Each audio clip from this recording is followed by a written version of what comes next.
there's that same boat. Yeah.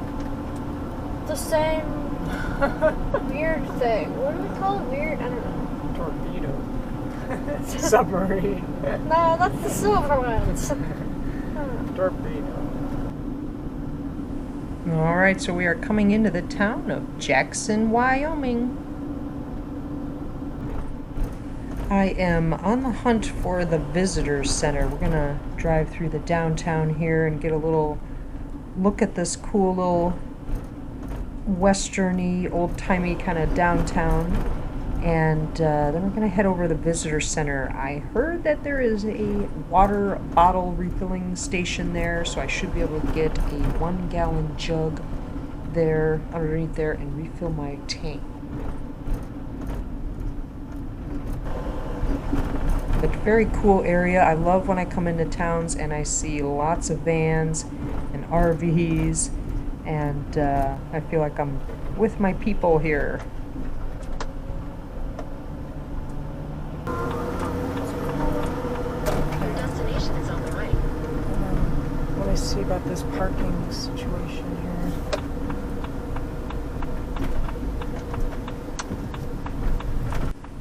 Alright, so here's the visitor center, here's the parking lot. I see lots of RV parking, so that is good. And I will be fine with finding a place to park. And I'm going to try to refill my 16-gallon water tank for free here. See how this goes. Cars and vans this way.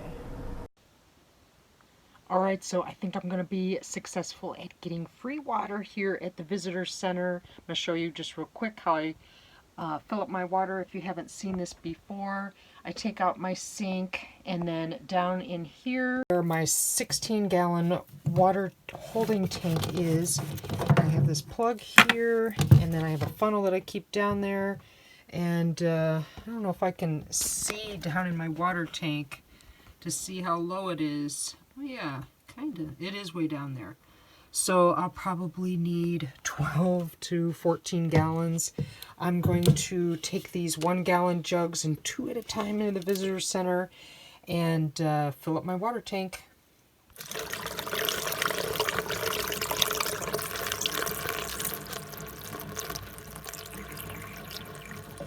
Alright, couple more trips. So, you know, maybe I save $12, $14 or something on water. It's not really a big savings, but it's kind of fun. I make it like a game to see how many free things I can do or whatever, and not pay for stuff. So free water I'm always excited for. So I'm going to make several more trips, and then we are going to do some laundry. We're going to actually go to the laundromat though.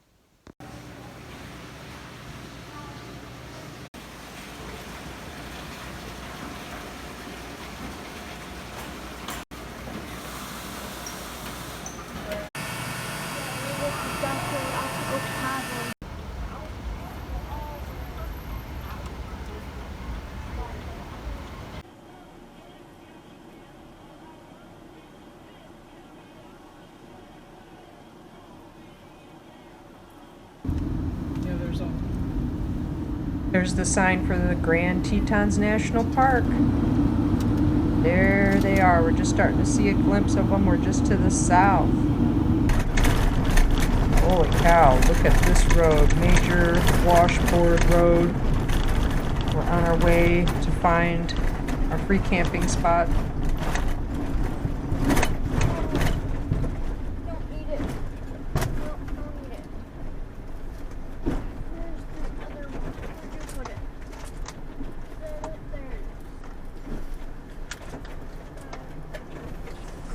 So we're looking for National Forest camping. You have to go through the elk refuge in order to get to the National Forest. One thing about free camping or boondock camping, National Forest dispersed camping, is the roads are always very rough and sometimes require four-wheel drive. I don't have four-wheel drive, but I pretend like I do.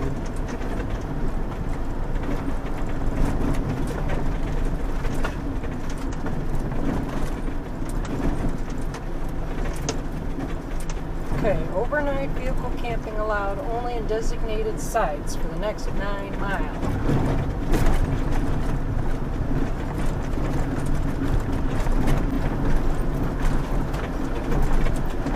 And my bikes are wiggling. Yeah. I tightened them up before we left. Yeah. So there's another piece of wood that's broke. Look how high up you are. Wow.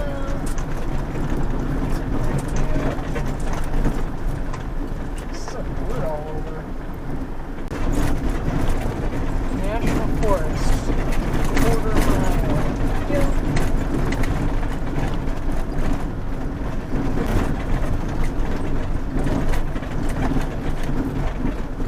Not permitted in this area. Camping options. Oh, it's got a fee. Or undeveloped is no fee. Camp only at designated sites. Undeveloped sites begin approximately 1 mile up the road. Okay. 15 walk. Oh, there's some big trees.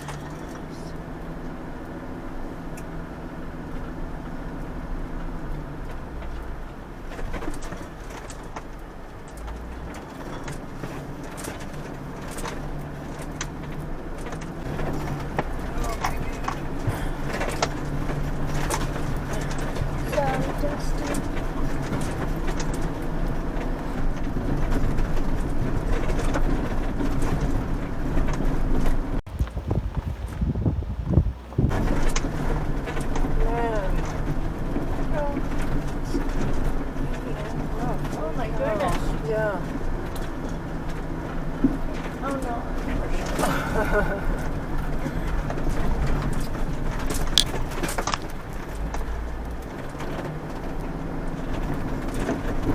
Come on, designated campsites. Where are you?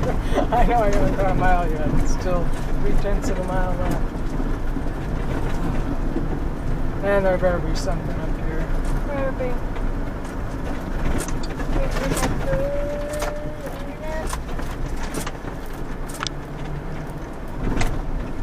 Boy, we're really climbing an elevation. Heading back up into the mountains. Hopefully we'll get high enough that we can get some internet signal from the towers down in the valley.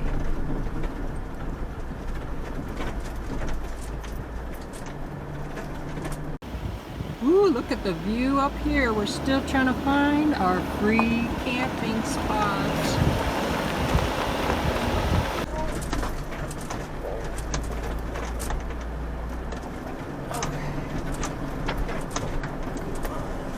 Oh, I see somebody camping up ahead. Okay. Oh, man, we gotta find something. I mean, those people had to have gotten out of the spot. Yep, I know. What's that little marker thing? Just doesn't say no people's thing.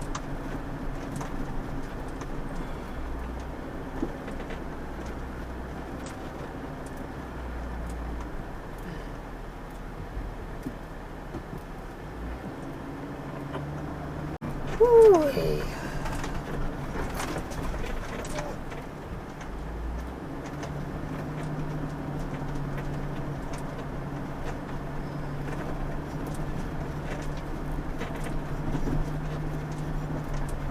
Oh, there's one.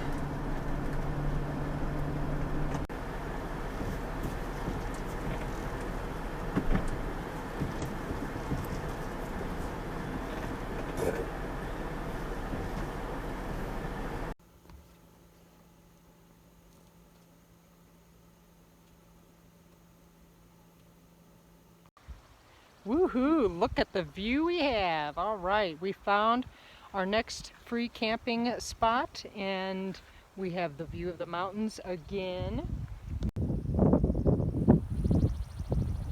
All right, we are outside of Jackson, Wyoming, and we are behind the Elk Refuge in National Forest. You can see some of the views of the peaks back there.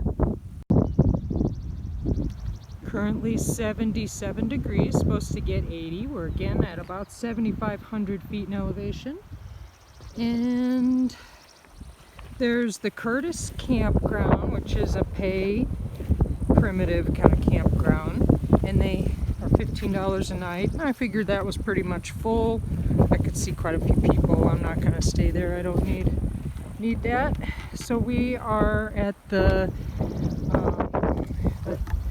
dispersed camping sites, and it's only 5-day maximum stay in the 30-day period, and we have to worry about bears now. So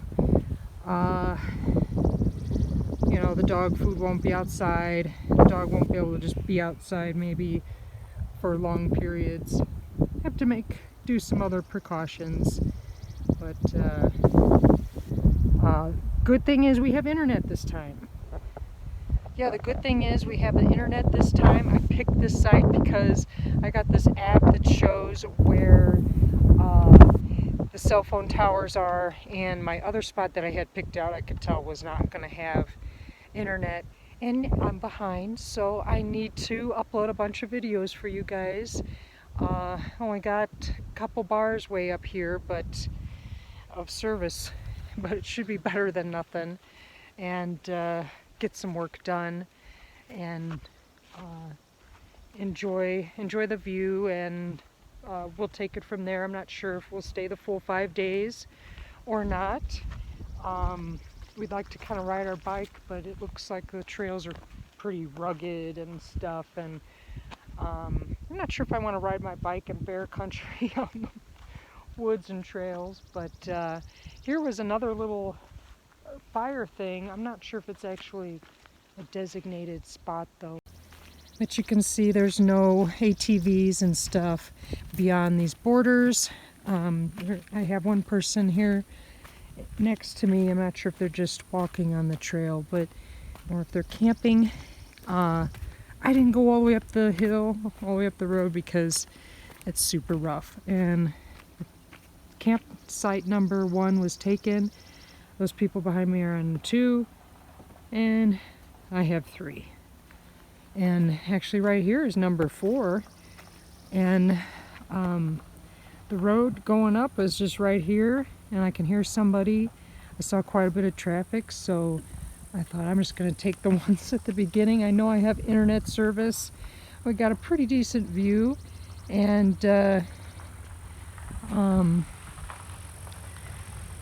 it'll be good enough. I was tired of the roads. It's rough on the van, that's for sure. There's somebody coming down. We have some logs here behind the campsite to keep people from doing the four-wheeling and stuff. There's quite a bit of four-wheelers and ATVs that I passed, and I'm not sure if people can camp down here if you're doing a tent camp kind of thing, but I'm pretty level. I'm pretty level. Got a couple blocks under the one wheel, but pretty happy with that free spot. We'll take that.